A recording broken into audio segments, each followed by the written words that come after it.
హైదరాబాద్ ను తీర్చిదిద్దిన ఘనత బీఆర్ఎస్ కు దక్కుతుందన్నారు ఎమ్మెల్యే కేపీ వివేకానంద. అనాలోచిత నిర్ణయాలతో హైదరాబాద్ ను మంటగలుపుతున్నారని ఫైర్ అయ్యారు. సీఎం రేవంత్ రెడ్డిని సింగిల్ పాయింట్ ఎజెండా అని, ఎక్కడెక్కడ విలువైన భూములు ఉన్నాయో ఆ భూములను ఎలా కొల్లగొట్టారో తన ఆలోచన అన్నారు. మెట్రో స్థలాలను కూడా దోచేయాలని కుట్ర జరుగుతోందన్నారు. కంచె గచ్చిబౌలి భూములను బ్యాంకులో తాకట్టు పెట్టి 10,000 కోట్లు దండుకున్నారని ఆరోపించారు.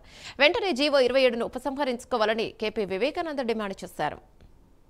గత 2 సంవత్సరాల నుంచి కూడా కాంగ్రెస్ పరిపాలన స్టార్ట్ అయిన నుంచి కూడా ముఖ్యమంత్రిగా బాధ్యతలు చేపట్టినటువంటి రేవంత్ రెడ్డి గారు తన ఒక అనుభవరాహిత్యం, అనాలోచిత నిర్ణయాలతో హైదరాబాద్ ప్రతిష్ట అంతా కూడా మంటగలుపుతూ వస్తూ ఉన్నారు.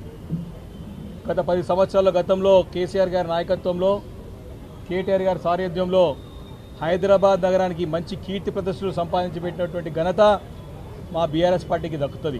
ముఖ్యమంత్రి గారు ఇక్కడ రేవంత్ రెడ్డి గారు బాధ్యతలు చేపట్టిన మొదటి రోజు నుంచి కూడా సింగిల్ పాయింట్ ఎజెండా, వారి మొదటి నుంచి కూడా ఎక్కడెక్కడైతే విలువైన భూములు ఉన్నాయో ఆ భూములను ఏ రకంగా కొల్లగొట్టుకోవాలా, ఏ రకంగా తన అనుచరులకి, తన సోదరులకి, తన యొక్క కుటుంబ సభ్యులకి ఏ రకంగా పంచిపెట్టుకోవాలా, తద్వారా ఇక్కడ నుంచి మూటలు ఏ రకంగా ఢిల్లీకి మోయాలన్నట్టుకి సింగిల్ ఎజెండా, సింగిల్ పాయింట్తో పనిచేస్తున్నటువంటి ముఖ్యమంత్రి రేవంత్ రెడ్డి గారు గత 2 సంవత్సరాలుగా ఒకసారి చూసినట్టయితే మొదట మూసీ పరివాహక ప్రాంతాల్లో ఉన్నటువంటి స్థలాలన్నీ కూడా సేకరిస్తానని చెప్పేసి పెద్ద ఎత్తున ఏ రకంగా అరాచకాలు సృష్టించడం చూసినాం.